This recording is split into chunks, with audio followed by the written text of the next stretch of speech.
our mission is to create a happy world where people can retire. What I think is really interesting about PensionBee is not only do we have a female CEO, but there's parity on the board, there's parity on the C-suite, and actually within the rest of the workforce too.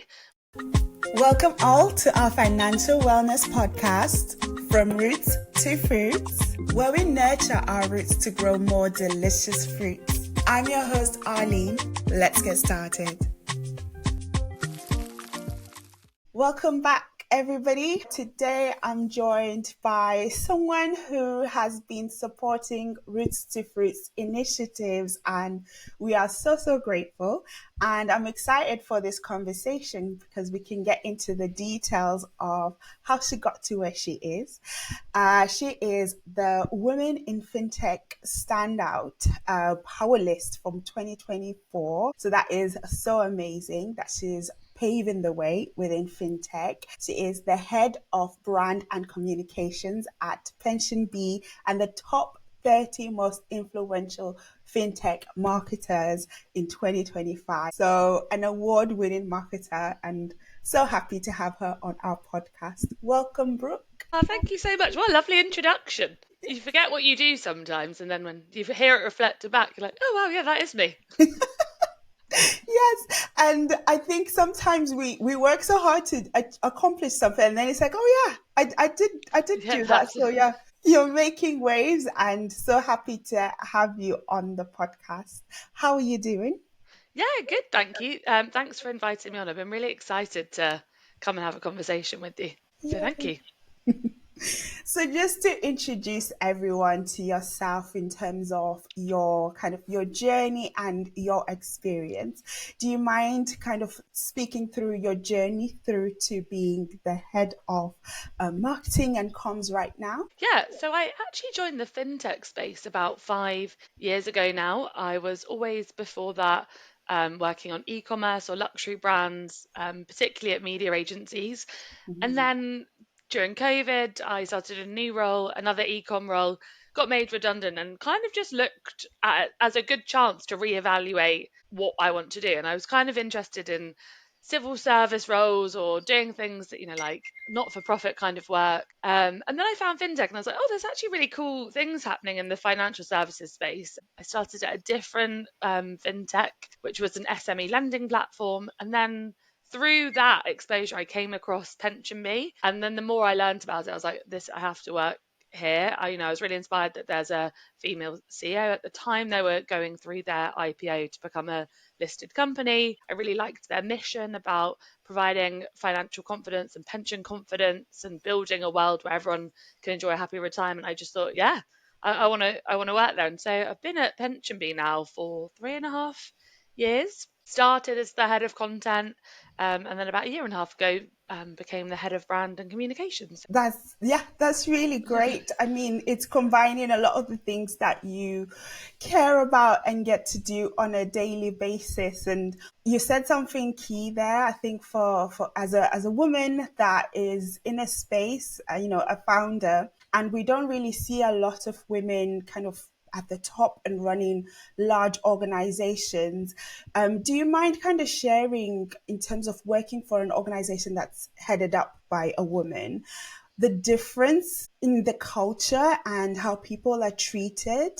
Yeah, of course. So what I think is really interesting about PensionBee is not only do we have a female CEO, but there's parity on the board, there's parity on the C-suite, and actually within the rest of the workforce too, which I think is probably the first time I've ever experienced that. And I think what comes across is that one of our leading values at PensionBee is love. And I really do think if this wasn't an organisation headed up by a woman, would that necessarily be the case? And I'd say it's probably the value that gets lived out the most, through the work that we do, through the way we interact with each other as employees. And I think that's probably the best part about being here, that putting something emotive front and centre about how we do business here at PensionBee. And yeah, I think it's not a word you expect to hear often in terms of values, but particularly within a financial services brand.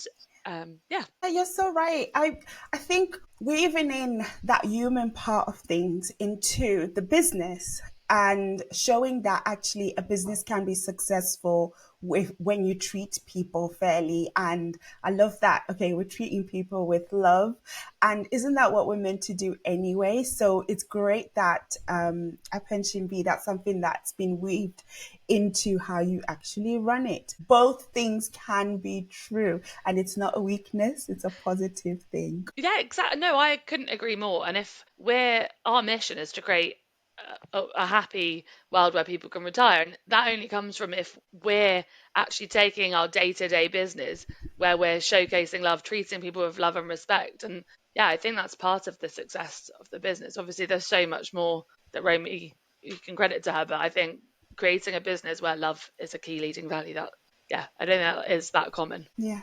It's made me feel nice in terms of how I'm going to grow the business and Oh, good. definitely Yeah. continue to lead with love. And you're passionate about kind of women's personal finances. And is there a moment or some experience that sparked this for you? Yeah, I'd say it's twofold, really. One is that I grew up in an environment where I was fortunate to go to an all-girls school and we were taught that you could do anything. And I think that's something I've inherently always just believed, and I hadn't quite realized how rare that sentiment was to be given so young and to run with it. So I think that I've always, in every job that I've done or the way in social interactions, had that feeling of like women are unstoppable. But I think it didn't really occur to me that that's something I could do within business or influence within business until I joined PensionBee and I learned about the gender pension gap and how vast that is, and just the lack of education for women and building financial literacy for them. Yeah, it became something I was really passionate about, and I was really fortunate that my CMO, Jasper, noticed that about me and paired me with projects that enabled me to take the things I was interested in and drive the business. So I'd say that's probably the combination. Yeah.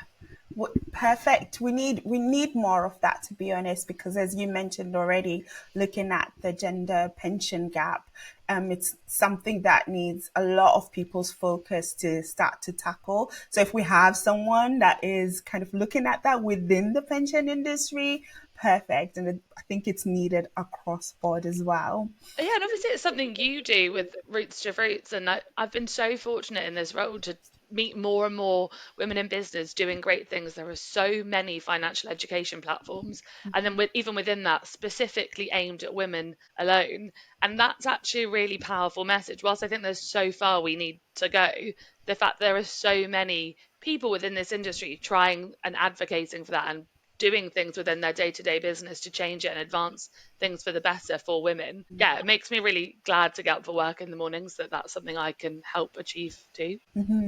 Oh, you just reminded me of that saying, like you go far when you're alone, but you go further together. So if we're all putting in our efforts, then we'll definitely tackle this as soon as possible. Definitely. And you've been recognized, as I mentioned before, in terms of the impact that you're making in the industry, which is great. And for other people that might be feeling like, oh, how can I get into this and start to kind of be visible and get recognition, because that helps to drive the original mission. How can they go about this? I think for me, it was about not. Okay, I had an agenda in closing the gender pension gap, but from a personal level, it wasn't really about building my profile. It was just about authentically sharing the things I was learning and trying to advance that with the skill set that I had. So I'd say authenticity is a really key part. Think about the things that you're good at and how you can help amplify whatever message it is that resonates with you that you want to change. And then I'd like to think that I'm an empathetic person, and that comes across that I'm not just treating women as a big bucket that can be fixed in a certain way. There's within women alone, there's those that want children, those that don't, and everyone, or if you're a single woman, a married woman, a divorced woman, and all of those situations and life circumstances require very different education and content. And I think it's that those two that I get to be empathetic and understand women and showcase my understanding of women, whilst also showcasing my understanding of content and marketing and how to reach them and how to speak to them. So I think it's that. I think it's know your own skill sets and where you can add value and lean into that as much as you can and do it in an authentic way. It's great to have role models that you admire, but nobody is you, and that's the best thing that you can bring to something, is just being who you are and trying to advance the things you care about in the way that is most authentic to you. That is really powerful, especially right now in a world where things feel competitive, things feel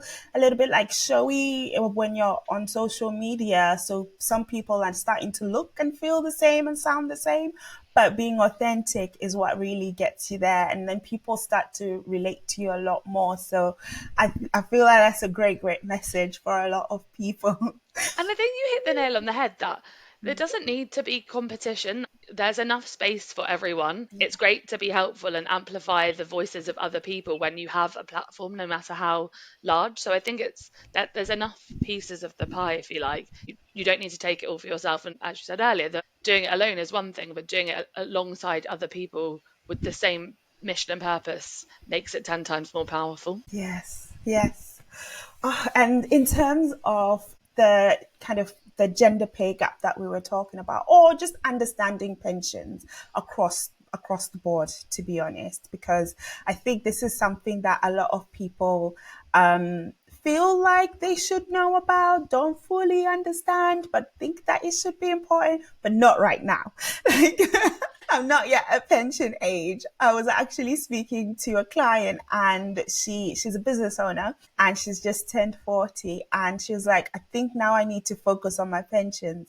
But it shouldn't be something that you should do at a certain age. It should just be something that you understand all in all. I don't know if you could simplify, to be honest, what a pension is and why is it important for people to be aware of where they're at with their pension. Yeah, so a pension is a specific financial product that has a long-term goal for retirement. So your money is invested, so it's different to a current account or a savings account where the money gains interest at the bank rate. This is invested in the stock market, so the opportunity for growth is much, much higher. There are various types of pensions. So we've got workplace pensions. If you have a job, you're likely auto enrolled into it if you're eligible. There's personal pensions where you can set them up yourself. And then there's the state pension, which perhaps people are more familiar with and why it feels like it's not for them now, because that's something you think of when you're pensionable age and you can draw down them. But that's only if you've even contributed in through working life via national insurance contributions. So, yeah, those are the three different types of pension products out there. Yeah, thank you for sharing that. Because just as you said, for me, it was something that was vaguely there. It's something that someone else is looking after. It's, it's deducted from my pay slip, and there's a state pension. I don't know how much it is at that point. I didn't know how much it's going to be, but I'm sure it's going to be fine because this is something that you're supposed to get. And I think a few people have started to and I woke up as well to realize that this is something that you should take control of. So how can someone start to understand a little bit more about where they're at with their pension? Yeah, I think the first thing is, if you're employed and you've perhaps moved around lots and lots of times, do you actually even know where they all are? So if you do and you've got track of them all, great. And if you don't, perhaps look at the tracing service, which is a government service where you can find your old pensions, contact your old employers, or reach out to old colleagues and find out where they are. So I think the first step is finding out what you've got. The next step to consider is perhaps bringing them all together. Pension consolidation is something which could help simplify your retirement savings later in life. It's great now that you might have loads and loads of pots and might not want to get on top of it, but you could be paying multiple fees. And then when you come to drawing down the money at the very end, currently it's 55, but it's going to rise to 57 for workplace and personal pensions. You then have to manage that money in multiple places. And then, yeah, so that once you've got it all in one place and you can manage it, it gives you a better idea of what you've got in terms of a value of your pot size right now.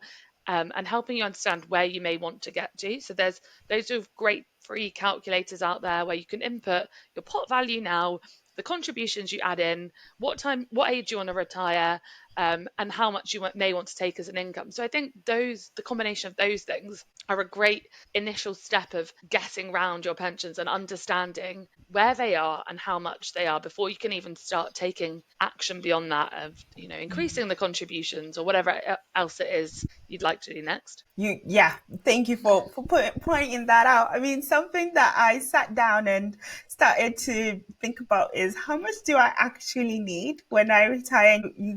You said, okay, if you have these details, you can just enter it into a calculator. And I don't know if you did it for yourself in terms of when I retire, how much am I going to be spending on a monthly basis? Therefore, this is how much I'm going to need. Did you do that Uh, exercise for yourself as well? Yeah, and I'll be living off lentils for the rest of the time. But I think it's a really humbling experience because obviously in working life you're used to an income which can grow, and that may not be the same for when you're at retirement age if you haven't started contributing. And the earlier you are, the earlier you'll benefit from compound interest, and the less you have to put in.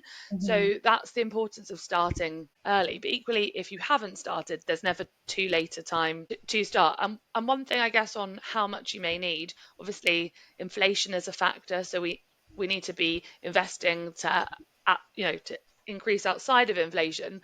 But there's a brilliant company and brand called the Pensions and Savings Lifetime Association, the PLSA, who have a retirement living standards, and they suggest amounts that you may need as an individual or as a couple for certain income levels for the types of things you may want to do in retirement. So I think that's a great next step once you even know how much you have, is to look at, okay, what kind of life do I want to live in retirement, and how much would that even cost, and how do I then get to that point? It's really humbling. I thought that my life is going to be better when I retire because I'm going to have this magic pot of money then compared to right now, not knowing that actually what you do today Has determines how well you're going to live later Yeah, on. and I think there's a perception, twofold, I guess. There's a perception right now where pensioners are really struggling. That's what we're constantly told in the media, in the news. There's massive cuts everywhere. Or it's the other extreme. It's like, well, once you get to retirement age, you're going to be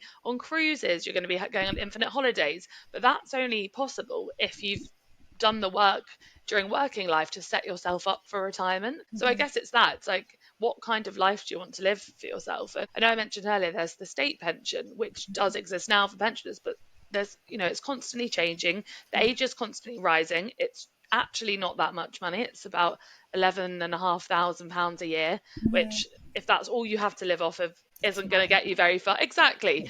And if it's not there as a provision when we retire, how are you going to fund the kind of life you want for yourself? Loads of things to think about, but Yes, it's actually an empowering thought because it should be more yeah, okay. motivation What to. can I do? Exactly, motivation to start looking at it now. And actually, you could sit down, work it out, and think, oh, I'm all right. Yeah, better.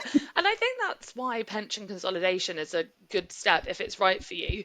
Obviously, some pensions have got protected benefits or special guarantees, so it may not be appropriate to consolidate it all together. But if you have changed jobs lots of times, which is quite likely in the world that we all now live in, not knowing how much you've got in total makes it harder and more fragmented to understand, yeah, if you are actually on track to do what you would like in retirement. Yeah, empowering, which is great.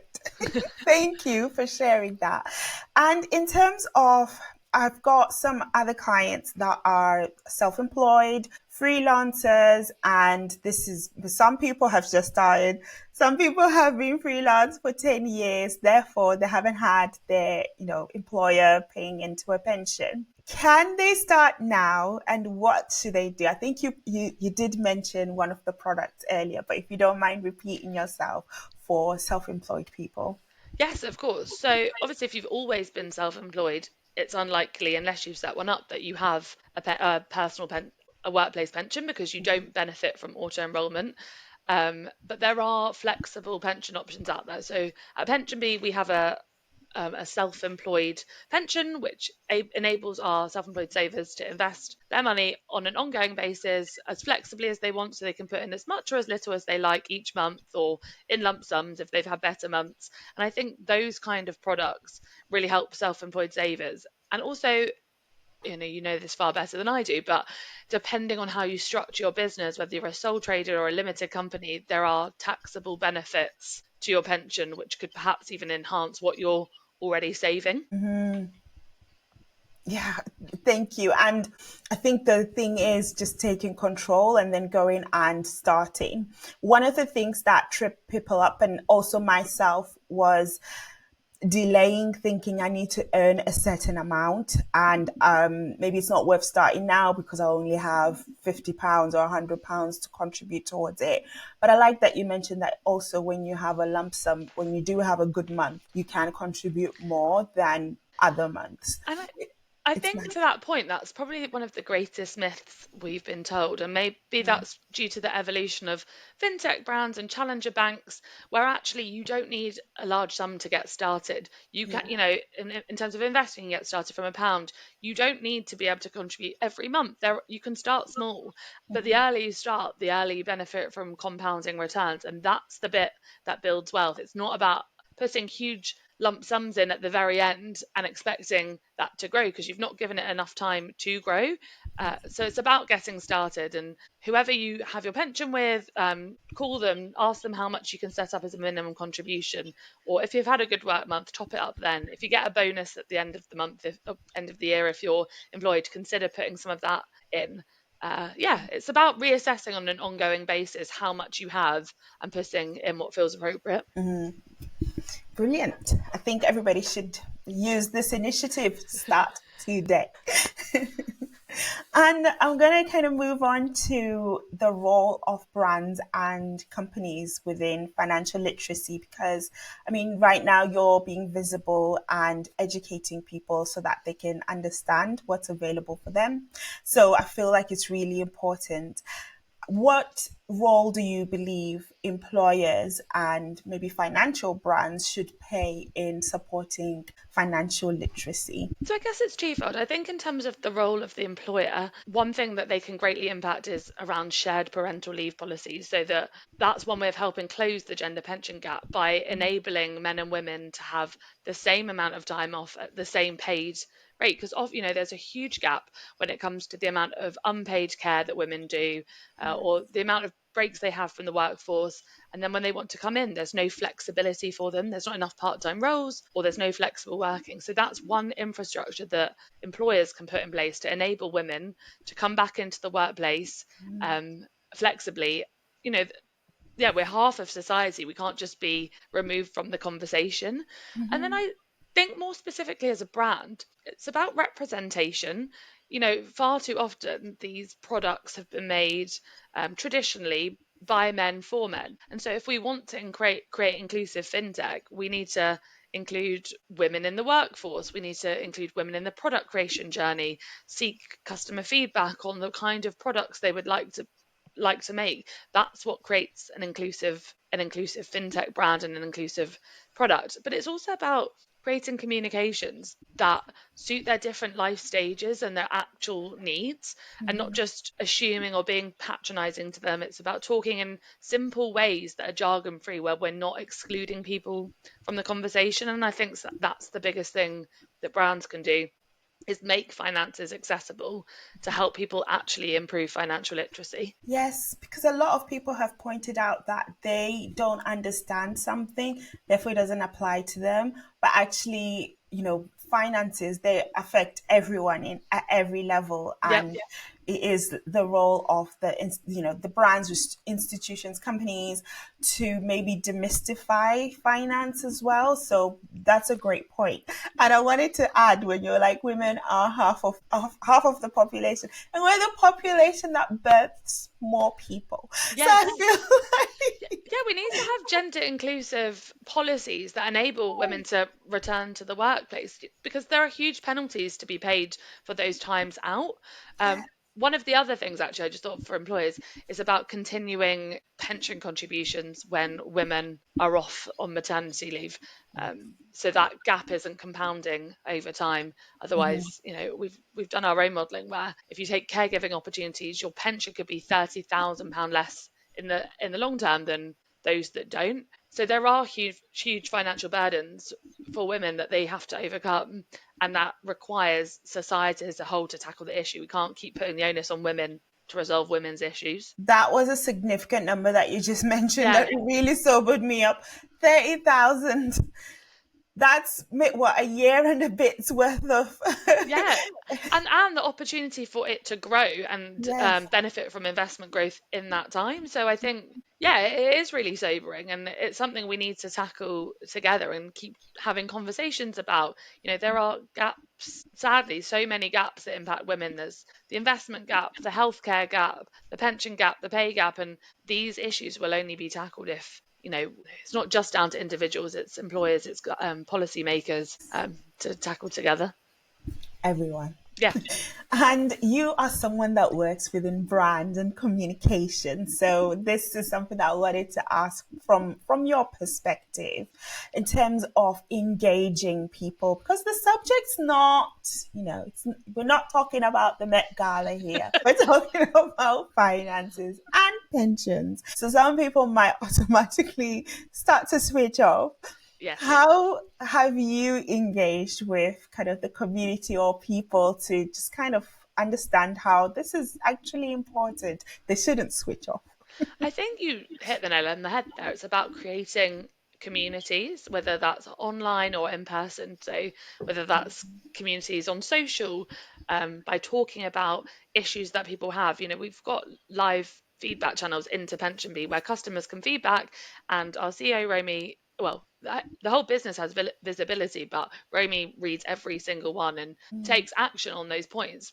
So we've got our social community, we've got our podcast community. Previously, we've done in-person events. We did a road show where we took PensionBee around the country, and that was really well received because often I think financial services brands can feel quite faceless, and people Mhm. loved having the opportunity to ask questions and engage with it.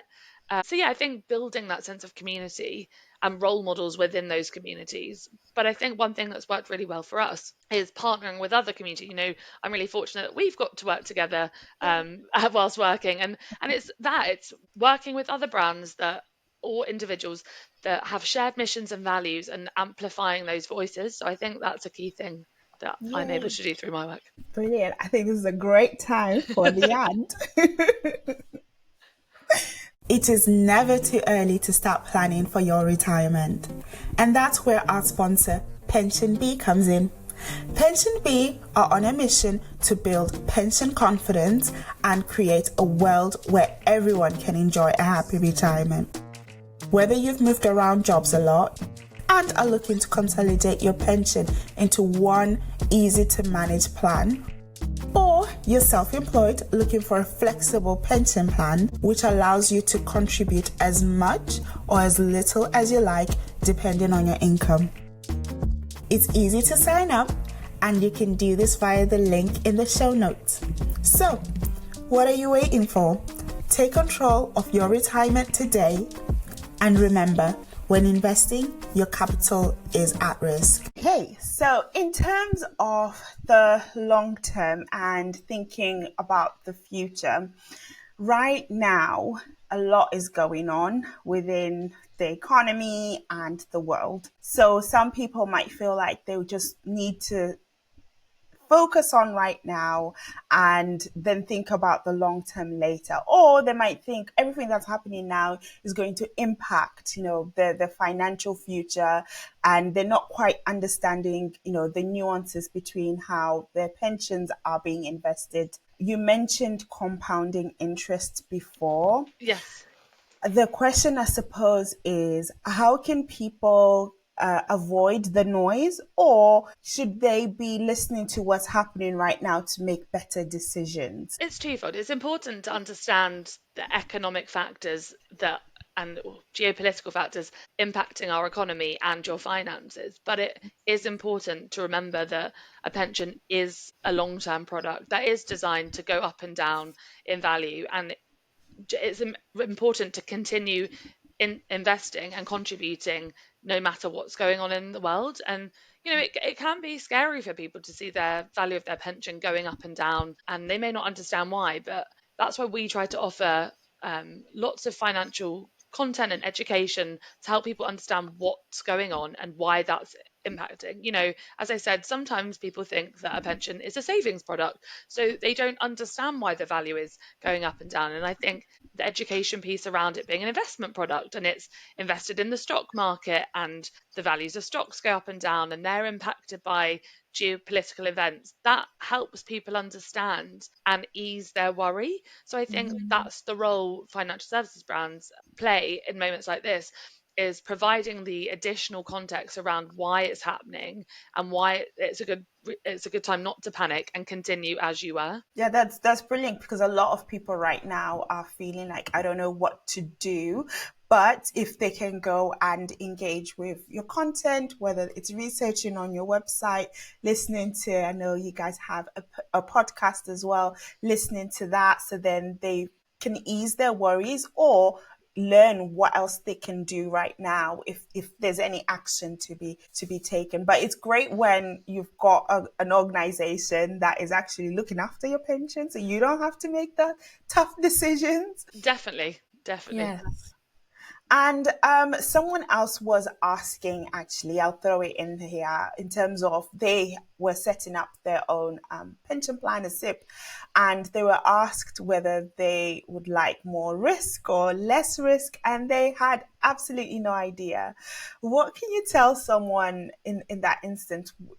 Not to say because this is an investment advice at all, but for them to better make the decision for themselves, like how they should invest. I think it's stepping it back, actually, a step of when you, if you are invested in a pension, for example, you may often be invested in a default plan that de-risks with age, and often that de-risking can start as early as your mid to late 30s. And is that something you want? But I think those factors are so personal. When do you want to retire? Do you want to invest in line with your values? What is your risk appetite? And there are actually tools out there. I know there's Propel where you can input those things and it shares those, but you don't have to stay invested in the plan that you'll automatically put into, and you can choose. So yeah, if you're setting up a SIP, you're able to choose the kind of fund you want to be invested in. Um, and actually, you may be in response to seeing what's going on globally. You don't want to invest in the kind of businesses that are doing really well right now, but you have the power with your money to make that choice about putting it where is meaningful for you. And that differs for each person. So I think if anyone is looking to set things up, it's doing your research and potentially seeking independent financial advice, and an IFA is able to help with those things. Yeah, yeah, you've mentioned so many great organizations that people can go away, and so we'll make sure that we've got the links for them so that they can just quickly go and take a look, because this is the practical stuff that a lot of people feel like, okay, in theory, I know what I should be doing, but how? Where Yeah, should I go? So thank you for throwing those in there. Are there any myths or misunderstandings about pensions that you've kind of come across before that you'd like to just debunk right now? yeah, I think I kind of touched on it just then, that Mhm. putting your money putting your pension money somewhere, into a specific plan, doesn't hold much value. But actually, the campaigning group Make My Money Matter, I think I've said it's 21 times more powerful to changing climate change than becoming a vegetarian or reducing the amount you travel on aeroplanes, by simply choosing where you put your money. And I think, there's 3 trillion in UK pensions right now. That's our money that we can collectively choose to do better with. So I think that's one myth, that, I'm only one person, I can't make an impact. That actually it is within us. If that's something that aligns to your mission or value, personal values, that you can impact where your money is invested and goes. That is so true, because we've seen in the past how the impact of where your money goes, especially as a collective, if people feel like, okay, this is where would like to kind of an industry or a company, and it could build it up, or if people can take it away as well. And then if they're not aligned with the values of that company, definitely it Yeah, but speaks loud. And I'm glad someone's done some actual research. So I'll definitely go and look into that to see kind of what drove that. But yeah, I'm glad there's research and numbers aligned with that as well. So yeah. Make I, sure that you're putting your money. Yeah, exactly. Where it's important to, it's your money. You have autonomy over that and choice. You don't need to stay invested in the default plan. There are so many options out there. So make the choice that resonates with you and put it somewhere that feels appropriate, that's being invested in the kinds of businesses you either think are doing well or you want to help fuel do better. I think the Hmm. other one is around media representation of women as investors, that we're risk averse and that we're not very good at. But actually, statistically, when women do become investors, we outperform men with returns. So I think it's that if you're a woman out there considering it today, get started. As I said earlier, and we've just discussed that you don't need to have big sums of money to even get started. There are so many platforms out there where you can start with as little as £1 and just get going. It's not true what we're told that we're not very good at it. We actually are when we get going. We're great at everything, to be honest. I don't want to say it, but yeah, that's a mutual Yeah. feeling over. Yeah, you're saying it in a nice, humble way. I'm like, no, you're right. You're right. We're put us in all the rooms because we bring value as well, and Yeah, it's not to replace anybody, but it's to actually increase the value for all of us. It'll help everyone if we've got women in the room too. yeah, and I think it comes down to, even the films we consume where financial services and banking and investing is represented, it's often all men in that room. And Mhm. that's something we need to change as a society. That no wonder people, or women in particular, feel like they're not investors or can work in financial services because they don't see themselves represented in the media that way. And I think we need to change that. But that's a role that as brands we can change, in the above the line campaigns that I do, for example, put women in there, be representative. You know, if people can see themselves in advertising or film or whatever it is, whatever medium, they can believe it's for them. And so I think that's something we can collectively impact. Representation definitely matters, and it only takes one person just seeing that, oh, they can do it, and then they feel empowered and they've got the confidence. And it's not just the visuals that you're putting out there, it's also the information that you're putting out there, so then people can learn, and then it's like, oh, okay, it's not actually that hard, I can get started. Yeah, So you're that. right. It's the language is so key so that we're doing it in a simple, jargon-free way that makes it accessible. There's no reason it needs to be super complicated. We can distill things in a simple way to people. Hmm. Hmm. Well, brilliant. So, in terms of like empowerment and education, which is perfectly where we're at right now, what's one thing you wish every woman knew about money? I think it's probably that it's worth having a conversation if you're going off on maternity leave to see if your employer can continue your employer contributions into your pension so that you're not missing out when you leave the workforce, and that's helping close the gender pension gap for you on a personal level. So I think that's one thing that I wish lots of women knew, is that have that conversation with your employer. You may be surprised that they're able to continue it, or yeah, or if you're continuing to be in the workforce, talk to them about contribution matching, because perhaps they're willing to go further to put more into your pension. So actually, less of that contributing needs to come from you Hmm. because your employer is going to match what you're doing to a much higher percentage than the um, mandated levels. You're so right. And another thing that I just thought as well is maybe negotiating a higher pension contribution, especially when you're starting a new Yeah, job. definitely. Because, yeah, rather than negotiating salary to yourself, but it's more kind of like a pension contribution. So loads of ways that people can start to contribute a lot more. And I mean, great point. Right now, I've got some cousins, I've got some friends that are on maternity leave, Yeah. and this is the last thing that you've just started something great in terms of like you've got your new baby and everything else. This is the last thing that you want to be worried about, that, oh no, my pension's suffering right now. So it'll be great to have that sorted. Yeah, and I agree. Yeah, and doing it before you go off on mat leave so you can enjoy being a new mum. Because I agree, it's not the top of your list, I imagine, for most people when they're off enjoying the next chapter of their life. But as we've discussed already, there are so many moments, caregiving moments, where women are disproportionately impacted from taking that time out, that anything you can do to future proof yourself and minimize that impact or close it altogether is worth doing. Because by the time you reach retirement, you don't want to have a 38% difference between your male counterparts. gender Mhm. pension from their pension. So that's worth having a conversation. And then you can go off and enjoy your maternity leave. Yes.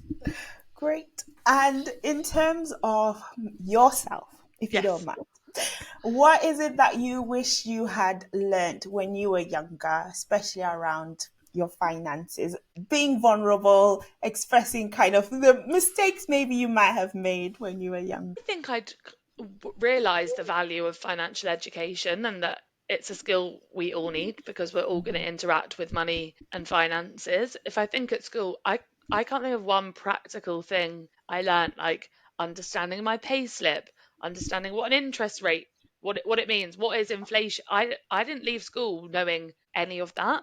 That's all Mhm. things I've picked up along the way, and I think financial habits are set by the age of 7. So why aren't we doing more to help build financial literacy? We do a lot in terms of understanding maths, but what about the real products and financial situations we're going to engage with? Why aren't we teaching more there? And Mhm. I think for me it was around I'd been quite good at saving, and I just didn't know what investing was. I had actually always been quite good at my maintaining my pension and consolidating it. My parents had taught me actually. I think Great. quite early on because that it's important to invest into your pension and set up a future for yourself. But I think that's because they didn't benefit from auto enrollment, so it's quite different that it was automatically set up for me for most of my working life. Mhm. Whereas in the previous generation, that was something you'd have to undertake yourself. So that bit was kind of done there for me, but it was knowing that actually saving my money is probably going to be eroded quite quickly over time by inflation, and interest rates have been quite poor and it wasn't growing the value really Mhm. very much. But I wish I'd known sooner that investing is something I could get involved with. It's actually not that hard. ISAs exist where you can set up a stocks and shares ISA or a lifetime ISA or a cash ISA and benefit from those tax-free growth. And I just didn't know those products existed, and I wish I'd known who to ask or where to find that information a lot sooner. Mm. That's a great point. So I'm glad that we're doing this and I'm glad that you're now educating. So hopefully younger people can get to understand what's available from them for them. And as you said, visibility matters. So seeing you, a woman, then they'll think, oh, okay, she's Brooke said on this podcast, therefore I'm gonna go away and learn how to start investing for myself. You'll probably make mistakes. We all do. Financial literacy is learned, and we develop habits based on what we're told. And I think there's often such a taboo around money. People don't want to talk about it. But on a day to day, I obviously through my job that I get to talk about it and engage with people on it. But even in my personal life, having those conversations with my friends and my family and talking about money, and that there's nothing wrong with doing that. And that's one of the ways that you learn through peer learning. We're so lucky now there are financial education platforms and there's influencers, but I guess there's so much information out there. It's good to Yeah. also have those conversations with your peers and your friends and your family and learn from them and their mistakes too. That's exactly how Roots to Fruits started. It was literally just a Zoom webinar for close family to discuss different things that were happening at that point financially and what it meant. And all of a sudden, everybody started to be vulnerable and talk about their situation. And then someone else overcame it. So then they were starting to tell them how they did that. And you're just now sharing. We don't have to be an island and have all the burden on you. At least if you speak to the people close to you, if that's not accessible, go and speak. There's so many people, organizations, sorry, that you can kind of get in touch with to learn about. But I'm glad that you mentioned that because that was the initial mission for Roots to Fruits, to just get people talking about finances and do away with the taboo. Yeah, and obviously you have events people can go to. That sense Yes. of community is so important, of finding the community that speaks to you and that you feel comfortable in sharing and listening and learning and being vulnerable, because you may have got into lots of debt and run up credit cards, but it's possible to get out of that too. And there are so many communities that you don't have to pay for that Mhm. help you understand where you're at now, get a grasp of your finances, and improve your outcomes for future you. Brilliant. And what is next for PensionBee and yourself in terms of where your focus is in the next year or two? What's our mission? Yeah, so we're committed in the UK still. So we've got PensionBee in the US that launched last year, and that's growing and evolving and onboarding even more customers. But in the UK, it's remaining committed to our mission of building pension confidence and creating a world where everyone can enjoy a happy retirement. So from my side, with women as one of the groups that I look after, and continue to find brand partnerships to work within that space. There's the self-employed, speaking to them, our at retirement customers, and sustainable investors. So it's nurturing those different groups through different marketing initiatives from my side and continuing to have free education and developing financial literacy for those people. Brilliant. And as one of those brands, I just want to say thank you so much for No, being the thank you. first one to believe in what we're doing, especially on this podcast. It makes the world of difference, especially when you're seen by a reputable organization and people will be, oh, okay, you partnered up with PensionBee, then they're more likely to come along. So it really means a lot that you kind of saw what I'm trying to do and what the team is doing as well. So let's continue with those Yeah, those definitely. You've got some initiatives. exciting things coming up. Yes, yes, exactly. We've got an event coming up on the 15th of May where we're discussing everything from just understanding the basics, as you said. I think a lot of people want to jump into how do I now invest in cryptocurrency before they even have kind of an understanding of their budget and they don't even have an emergency fund. So it's like discussing the basics first through to, okay, now we got into a stage where we can think about the long term. And pensions are part of the basics, by the way. Yes.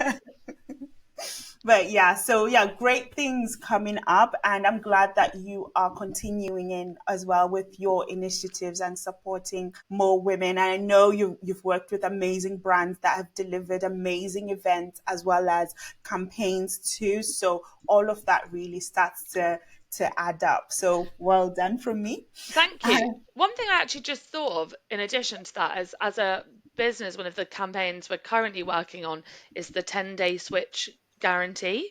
So currently there's no upper limit to how long a provider can take to switch funds to another provider, and often that can be delayed for no real necessary reason.